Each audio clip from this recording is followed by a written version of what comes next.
और कोई बाकी तो नहीं है भाई, सब आ गए पंडित जी। बोलो ओंकारेश्वर भगवान की जय। जी ज्योतिर्लिंग के दर्शन के लिए आप लोग पधारे हैं। ये राम से 14 पीढ़ी पूर्व, राम से 14 पीढ़ी पूर्व मानधाता राजा हुए हैं। शिव पुराण में उल्लेख है, जिन्होंने मां से ने पिता से जन्म लिया था, उनकी तपस्या से ये शिवलिंग प्रकट हुए, स्थापित लिंग नहीं है। जिस प्रकार आरती करते हम प्रण अक्षर के मध्य, ओम अक्षर के मध्य, यह तीनों एका, जय शिव ओंकारा। एक शिवलिंग में ब्रह्मा विष्णु महेश निराकार धरती से प्रकट हुए हैं। इसलिए अखंड दीप जो जल रहा प्राचीन समय से, एक ही दीपक में 3 बातियां लगातार जल रही है, ब्रह्मा विष्णु महेश की। इस पहाड़ी के ऊपर 7 किलोमीटर का परिक्रमा मार्ग है, वो भी ओम आकृति में है। जो पर्वत पे हम प्रभु के दर्शनों के लिए खड़े हैं, ये पर्वत स्वयं शिवलिंग की आकृति में है। चारों तरफ नर्मदा मैया जलहरी बनकर बह रही है।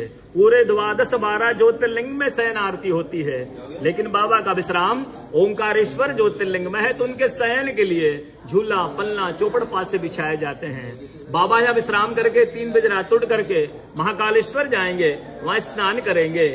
इसलिए वहां का भस्म आरती प्रसिद्ध है, यहाँ का शयन आरती प्रसिद्ध है। शिव पुराण में भी कथा आती है, महिलाएं 16 सोमवार व्रत करती है, उसमें भी कथा आती है।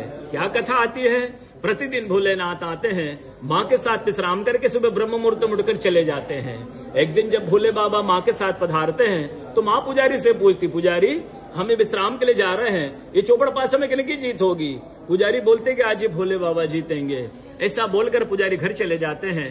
भोले बाबा माँ विश्राम के लिए चले जाते हैं। सुबह ब्रह्म मुहूर्त में जैसे ही भोले बाबा माँ बाहर निकलते हैं, पुजारी द्वार पर रहते हैं। तो माँ पुजारी से पूछती, पुजारी कल मैंने आपसे पूछा था, हमें विश्राम के लिए जा रहे, चौपड़ पासे में किनकी जीत होगी? आपने कहा भोले बाबा जीतेंगे। भोले बाबा नहीं, मैं जीती हूँ। माँ ऐसा बोल करके उनको श्राप दे के चली जाती है। उनके तुरंत पश्चात अप्सराएं शिवलिंग पे जल चढ़ाने आती, तो अप्सराएं पुजारी से पूछती, पुजारी अस्वस्थ क्यों हो गए, आप तो ठीक थे। फिर पुजारी बताते हैं, प्रतिदिन भोले बाबा माँ के साथ विश्राम करके चले जाते थे। कल भोले बाबा माँ के साथ पधारे, माँ ने मुझसे पूछ लिया, पुजारी हम विश्राम के लिए जा रहे, चौपड़ पासे में किनकी जीत होगी? मैंने कहा भोले बाबा जीतेंगे। भोले बाबा नहीं, माँ जीत गई, माँ मुझे श्राप देगी।